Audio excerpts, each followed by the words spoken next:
live in Salt Lake. Taylor's like,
하나도 안 됐지, 큰일인데?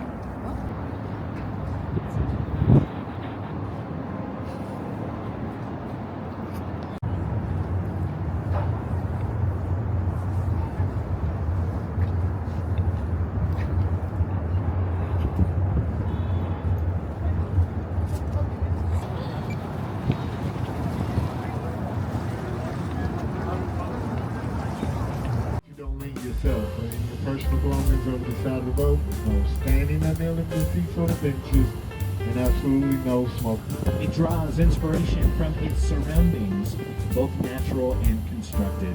In the case of Trump Tower, the color of the building as well as these wave patterns of the facade, they also all correspond with the heights of neighboring buildings. The first setback on the lower right there is the same height as the Wrigley building right next door. Now this is obviously an excellent education in perspective, right? Because those don't look like they're the same height, but I assure you they are. As we pass under the bridge here, come out the other side, I'm going to tell you about those other two setbacks. But frankly, I can't see the buildings that I need to compare them to from this vantage point.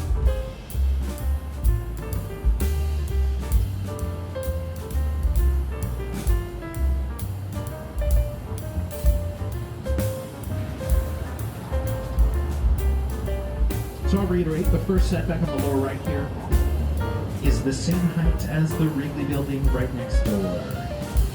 See a little more easily from this vantage point. Up here on the left, that setback on the left is the same height as this as the Jewelers building out here on the left side of the river. It's a very square building, very ornate, lit up dome at the top. That's the Jewelers building. Some of you might recognize that as Gotham City Courthouse from Batman Begins. The third setback up on the right is the same height as AMA Plaza, the black box building just around on the other side of Trump Tower. We are going to get a better view of that one as we come around the building. Now, Trump International Hotel and Tower was completed in 2009, and it was designed by a man named Adrian Smith. This is a guy who knows a thing or two about tall buildings. He's the designer of the current world's tallest building, the Burj Khalifa, very well represented by the largest of his black box modernist buildings. Black box modernism is stark and dark, simple and efficient. We are going to discuss it later on in the tour, as well as modernism in general.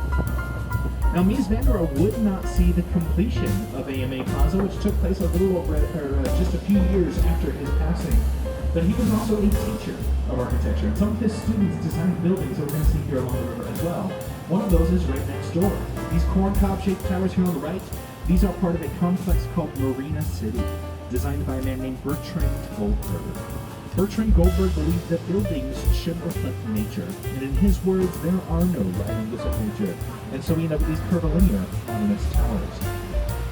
When Marina City was completed in 1968, the downtown area was still largely industrial and quite smelly, so there wasn't a lot of demand for residences in the area.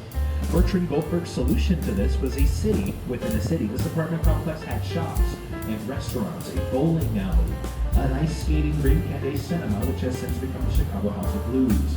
There's also, of course, a marina to park your boats and a garage to park your car, valet only for obvious reasons.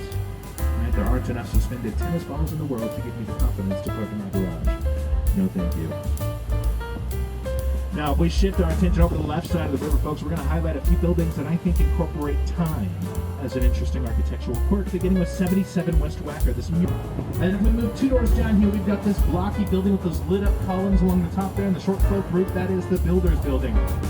The side closest to us here was completed in 1927, but the extension out there on the right was completed in the 1980s, 60 years later. You can see though how the designers of that extension really honored the original intention of the building, almost like a call and response through time. And so if you've been following along, we've got a spark, we've got a start, and we've got a complete restart. All plucked from the past and used by designers to inform their present in what I like to call a quantum collaboration. Now folks, behind us, above us, up ahead of us here, we've got some of our many fixed trunnion, bascule, or Chicago-style bridges. Chicago is home to the most movable bridges in North America, 37 in total. We are number 2 worldwide behind Amsterdam. Both the Wells Street Bridge up ahead of us here and the Lake Street Bridge over on the South Branch are double-deck bridges with that top deck serving our L trains, so called because those platforms are elevated. So if you're visiting from out of town, keep your cameras at the ready. There is no more Chicago a photo than catching the train across the river. Again, between the 2 bridges, there should be plenty of opportunities to snap that photograph. Just a heads up, folks, if I can hear you up here, chances are your neighbors might be having a tough time listening to the tour, so we'll try to keep those side conversations at the very least within our groups. Thank you so much. As we come out from beneath the Wells Street Bridge here, folks, we're going to take a look to the right, talk about this 2.5-acre facade and the building it belongs to, Merchandise Mart. Completed in 1930, this was the largest building in the world until the creation of the Pentagon in 1943. It's an excellent example of Art Deco architecture. It's got long vertical lines, the building's practically like fence strips. It's got deep inset windows to enhance its verticality, and it's got geometric or machined ornamentation. Just make up these diamond chevron patterns along the bottom and along the top of the building. Art Deco has come to represent the opulence and the optimism of the 1920s. Merchandise Mart takes up over 2 city blocks. It has 7.5 miles of hallways, 3.7 million square feet of office space. It has its own L-stop, and up until 2008, it actually had its own zip code. These days, though, don't worry, it does share with its neighbors. Now, we are making our first approach here to Wolf Point. This is the location on the Chicago River where the north, south, and main branches of the river meet, and it is the historic center of the city of Chicago. Chicago was incorporated in 1833 as a wilderness outpost with a population of about 350 people. Over the course of the next 70 years, that population would expand to 1.7 million at the turn of the century, making Chicago one of the fastest growing cities in history. Now, Wolf Point was a location of many firsts for Chicago, including the first church, the first hotel, and the first theater company. But it was also the location of the first tavern, which was appropriately called the Wolf Point Tavern, and was located on the west bank, right about where that spiral sculpture sits today. That sculpture is called Constellation and was designed by...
1980s, the city straightened out Lakeshore Drive with the other buildings ending up on the inside of it. So this left Lake Point Tower as the only lonely high-rise outside of Lakeshore Drive.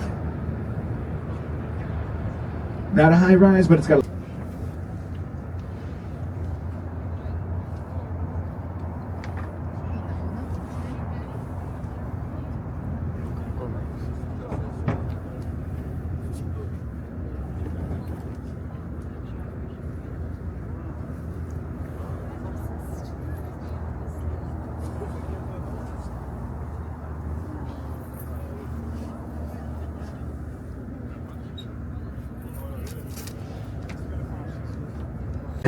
And I'm telling you about this is because your purchase of your Architecture Tour ticket actually allows you to add on that lake tour for just $6 for the adult ticket, $3 for the children's ticket.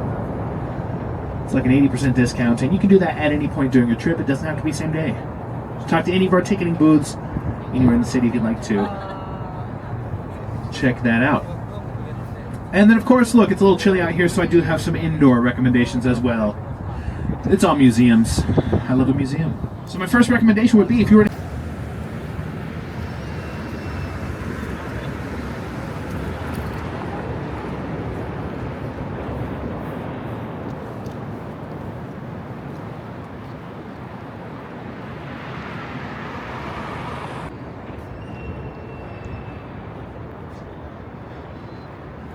진짜 분위기가